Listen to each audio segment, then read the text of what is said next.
The date for Lil Durk's final trial has just been officially announced, and in a shocking twist, it has now been revealed that the very evidence that led to the raid of his home came from none other than King Von, making it clear that between Von's betrayal from the grave and 50 Cent's explosive revelations that initiated the raid, Lil Durk now stands cornered by forces he never thought would turn against him, with this last trial set to determine whether he spends the rest of his life in prison or somehow escapes the biggest legal trap of his career.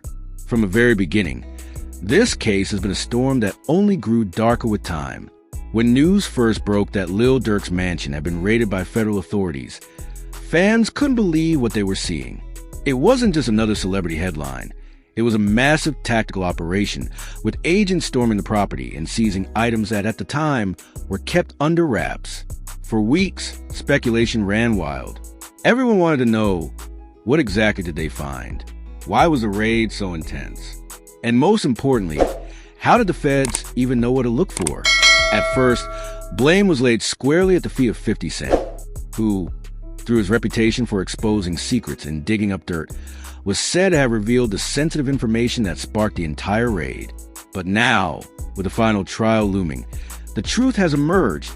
The evidence the feds discovered wasn't just planted by chance. It came directly from King Von, Durk's closest brother-in-arms, the man he rode with, laughed with, and lost in tragedy. That revelation has shaken the hip-hop world to its core. King Von was always seen as Durk's right hand, a soldier of OTF who embodied loyalty and fearlessness. Even after Von's death, his legacy was tied to Durk's. Fans believe that Von's spirit lived on through Durk's music, that OTF's success was partly a way of honoring him. But to learn now that Von himself had left behind evidence that would later be used against Durk feels like the ultimate betrayal. Like a ghost reaching back from the grave to drag him down. The details suggest that Von, before his death, either left incriminating materials in Durk's house intentionally or unintentionally, and those very items became the smoking gun that prosecutors needed. This is not just circumstantial. This is damning, tangible, undeniable. And then, layered on top of that betrayal, sits 50 Cent's role. Without 50 revealing what he knew, the raid may have never happened. His decision to go public essentially acted as the trigger that unleashed the feds on Durk's home. If Von was the one who left the trap, then 50 Cent was the one who pulled the lever and set it off.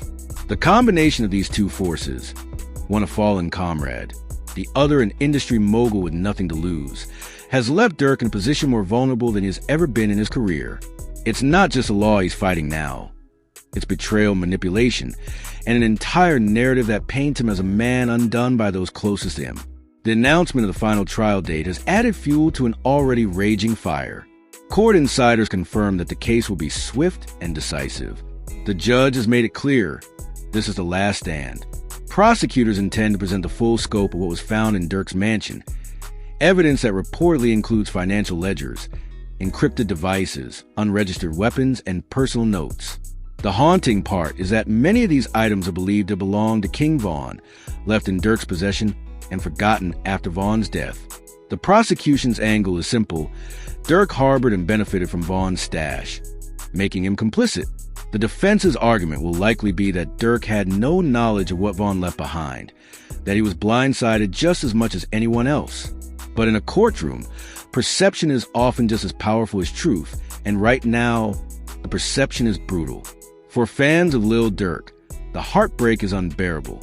How do you reconcile the idea that King Von, the very person Durk defended, supported, and immortalized in his music, might also be the one responsible for leaving behind the evidence that now threatens his life?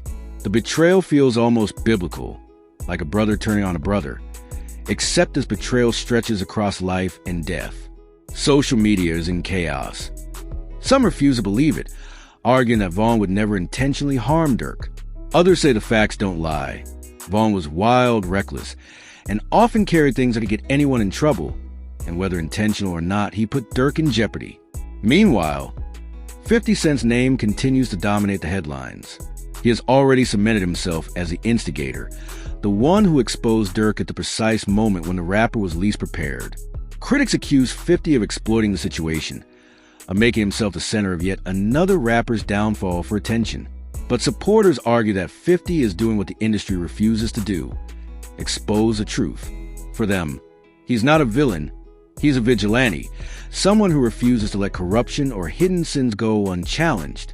And in this case, whether you love him or hate him, his revelations have changed everything.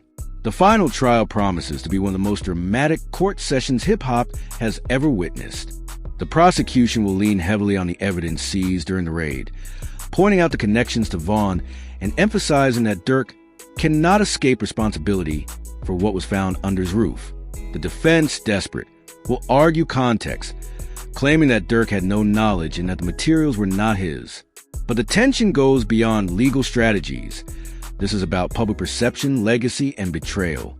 The jury will not just be deciding Durk's fate as a man. They'll be deciding his fate as an artist, a leader, and a symbol of Chicago's rap culture. If convicted, Durk could be sentenced to decades in prison. That would mean the end of OTF as we know it, the end of one of the most influential careers in modern rap, and the silencing of a voice that has defined an era. If acquitted, however, it would make Durk one of the most resilient figures in hip-hop history. A man betrayed by friend and foe, yet still able to rise above.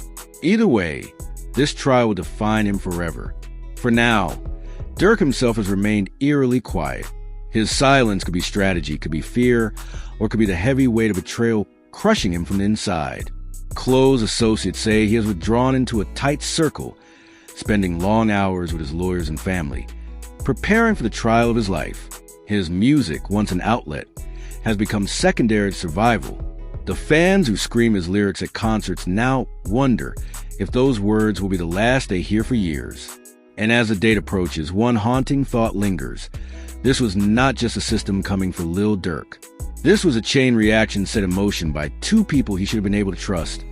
King Von, his fallen brother, and 50 Cent, a fellow rapper turned industry giant.